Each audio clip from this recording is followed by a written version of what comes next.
सभी को मेरा प्रणाम। मैं गजानन विश्व रेकी अभियान की तरफ से स्वागत करता हूं इस महाश्रृंखला में घर बैठे रेकी सीखी। अभी तक हमने छोटे छोटे वीडियो बनाकर आपको रेकी के बारे में जानकारी देने का प्रयास किया है। आज हम देखते हैं रेकी लेवल 1 में क्या सिखाया जाता है। लेवल 1 में सिखाया जाता है रेकी क्या है, रेकी कैसे काम करती है, रेकी कौन कौन सीख सकता है, रेकी कब करते हैं, रेकी कैसे करते हैं और रेकी क्यों सीखते हैं, सीखने के बाद हमें क्या मिलता है। तो उसके हमने देखा कि रेकी भारत की ही विधि है, हमारे भारत की ही विधि, हमारे ऋषि मुनियों के गहरे ध्यान प्रयास से विद्या हमें प्राप्त हो गई थी। लेकिन पहले रेकी को सीखना इतना मुश्किल था कि इसको ज़्यादा लोग नहीं सीख पाए और फिर ये विद्या भारत से लुप्त हो गई। डॉक्टर मिकाओ उशी, जो कि रेकी के आविष्कारक है, इन्होंने जब इनको सवाल पूछा गया क्लास में कि सर जीसस हाथ रखकर उपचार करते हैं, हम क्यों नहीं कर पाते, उनके बच्चों के सवाल का जवाब उनके पास नहीं होने के कारण वो प्रिंसिपल के पास गए। प्रिंसिपल के पास भी जवाब नहीं था, उन्होंने इस्तीफा दे दिया और वो पूरे दुनिया का भ्रमण करने लग गए। भ्रमण करते करते वो इंडिया में आए। नॉर्थ इंडिया में तिब्बत करके एक संस्थान है जहाँ पर उनको एक किताब मिली कमल सूत्र के नाम से, जो पाली भाषा में थी। उन्होंने उसका ट्रांसलेशन किया और उसमें उनके सवाल का जवाब था। उन्होंने 21 दिन का ध्यान उपवास किया और 21 दिन के ध्यान उपवास के बाद ये शक्ति उनको प्राप्त हो गई और इसका उपयोग करते करते उन्होंने अपने जीवन में 20 लोगों को रेकी सिखाई, जबकि रेकी सीखना बहुत मुश्किल था। मैडम हवाई टकाटा, जो कि यूएस से जापान में अपना इलाज करने के लिए आई थी, उन्होंने भी डॉक्टर मिकाओ उशी से मुलाकात की और उन्होंने भी रेकी को सीखा और वो अपने देश गई और यूएस से रेकी प्यूरिफाइड होकर एक नया नाम लेकर हमारे भारत में आ गई। और हमारा दुर्भाग्य है कि हम हमारे देश की चीज़ों को एक्सेप्ट नहीं करते, थोड़ा नाम बदल कर लाए कि हम उसको बहुत अच्छी तरह से स्वीकार करते हैं, पैसे भी ज़्यादा देते हैं। बस रेकी के बारे में यही हो गया।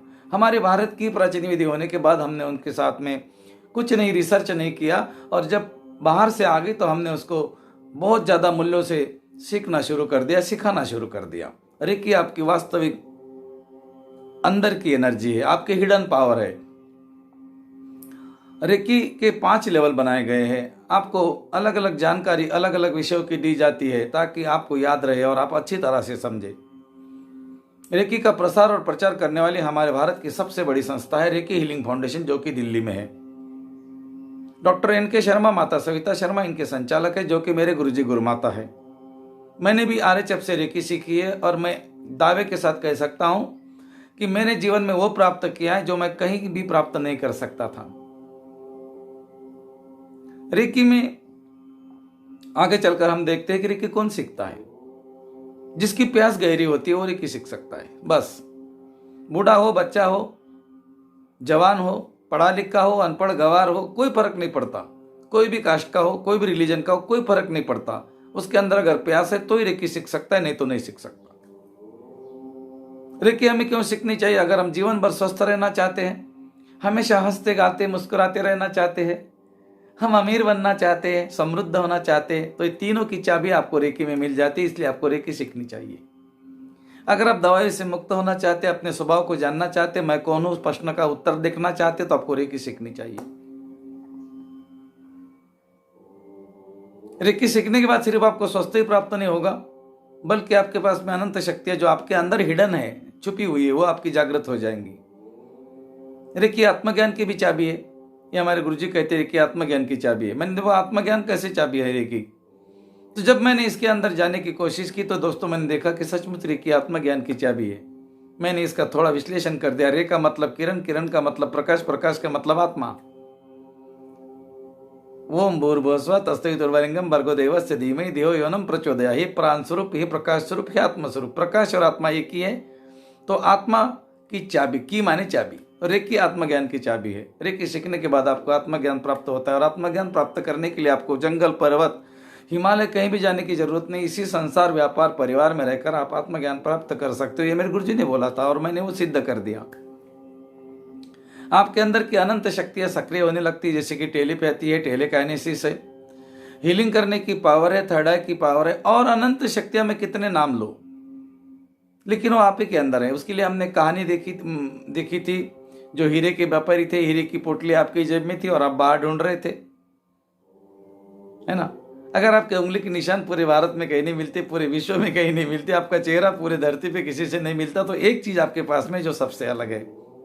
तो अपनी शक्तियों को पहचानो, जागो, उठ जाग रे है इंसान, अपनी शक्तियों को पहचान, ईश्वर ने भर दी है तुझमें बिल्कुल अपनी जैसी शान।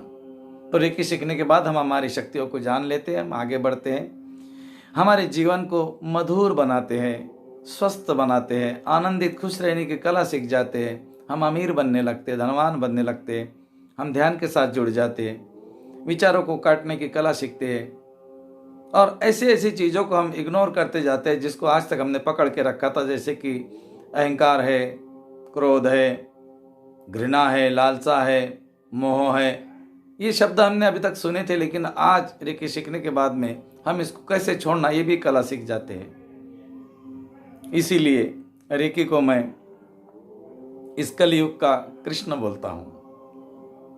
मेरे गुरुजी भी कृष्ण बोलते हैं, मैं भी कृष्ण बोलता हूँ, क्योंकि हमें इतना कुछ समझा देती है जो आज तक जिसके ऊपर पर्दे पड़े थे। और हमारे जीवन का पूरा ज्ञान सीखने के लिए, जानने के लिए आपको रेकी जरूर सीखनी चाहिए। हमारा पहला और दूसरा लेवल का शक्तिपात ऑनलाइन यूट्यूब पर ही होगा, जिसकी लिंक आपको आ जाएगी। पहले लेवल में रेकी हाथों से करना सिखाया जाता है। हाथ रखने होते हैं, दोनों हाथों को रब करना है, हाथों को कप जैसा बनाना है, उंगलियां ऐसी नहीं होनी चाहिए, ऐसी चिपकी हुई, बीच में खड्डा पिरामिड के जैसा। दोनों हाथों को ऊपर उठाकर 3 बार बोलना है, रेकी शक्ति प्रवाहित हो, प्रवाहित हो, प्रवाहित हो। उपचार करो, उपचार करो, उपचार करो, धन्यवाद, धन्यवाद, धन्यवाद। आंखें बंद करके देखना है, सफेद रंग का प्रकाश आकाश की तरफ से आ रहा है, आपके पूरे शरीर में बह रहा है और आपके हाथों से निकल रहा है। जहां पर आपने हाथ रखे आपको देखना है कि व्यक्ति का वो एरिया, उसका वो ऑर्गन व्हाइट कलर का होता जा रहा है। कल्पना में देखना है, मन में मन बोलना है और कल्पना भी करनी है। जब भी किसी का उपचार करें उसके पहले उसका आभा मंडल साफ करें। आभा मंडल क्या होता है ये हमने पिछले वीडियो में देखा है। आभा मंडल साफ करने के लिए आपको दोनों हाथों को कप जैसा बनाना है, ऊपर से लेकर नीचे तक के 21 बार आपको लेना है, धरती में झटकना है। जब आपको झटकेंगे तो देखना है कि काले कलर के कोयले आप ऊपर से लेकर नीचे तक खींचते ला रहे हो, धरती में डालते जा रहे हो और व्यक्ति का आभा मंडल व्हाइट कलर का होता जा रहा है। ये आपको देखना भी है, मन ही मन बोलना भी है। उसके पहले हमने देखा था कि अल्फा करना है। अल्फा कैसे करते हैं हमारे पिछले वीडियो में हमने देखा था, इसको आपको जाकर देखना है। आभा मंडल साफ करने के बाद में हम रेकी करते हैं, हाथ रखते हैं। हमें नहीं मालूम तो क्या प्रॉब्लम है, उसके सिर के ऊपर हाथ रखते हैं, हे रेकी शक्ति प्रवाहित तो इस व्यक्ति को ठीक करो। वो ब्रह्मांड की ऊर्जा आपका शरीर का माध्यम बनाकर आएगी, आपके हाथों से जाएगी, व्यक्ति को ठीक कर देगी। आपको देखना है कि उसका शरीर धीरे धीरे व्हाइट कलर का होता जा रहा है। आपको अपना दिमाग लगाने की इसमें बिल्कुल जरूरत नहीं कि मैं इसको कितनी देर रेकी दे दूं। अपने आप जब ऊर्जा का प्रवाह अंदर जाएगा और ऊर्जा का संतुलन हो जाएगा, आपके हाथ भी ठंडे होने लग जाएंगे। रेकी सीखने के बाद में आपके हाथों के बीच में सेंसेशन होता है, किसी किसी को होता है, किसी किसी को नहीं होता। अगर नहीं होता तो इसका मतलब ये नहीं कि आपके हाथों में ऊर्जा नहीं है, आपके हाथों से भी ये प्रवाह निकलता है, जनरल है, नेचुरली है। एक दिन का सीखा हुआ रेकी चैनल या फिर ग्रैंड मास्टर हो, दोनों के हाथों से निकलने वाला प्रवाह एक जैसा रहता है। कभी कभी तो ये होता है कि ज्यादा सीखने के बाद में उनको अहंकार आ जाता है, तो उनका आभा मंडल संकुचित हो जाता है और ये प्रवाह भी कम हो जाता है। तो लेवल 1 में हम हाथ रखकर उपचार करना सीखते हैं और लेवल 2 में हम सिंबल के साथ उपचार कैसे करते हैं वो सीखते हैं। आज के लिए इतना ही, बहुत बहुत धन्यवाद। चैनल को सब्सक्राइब करना और शेयर जरूर करना ताकि हर व्यक्ति घर बैठे रेकी सीख सके। आपका बहुत बहुत धन्यवाद। Thank you.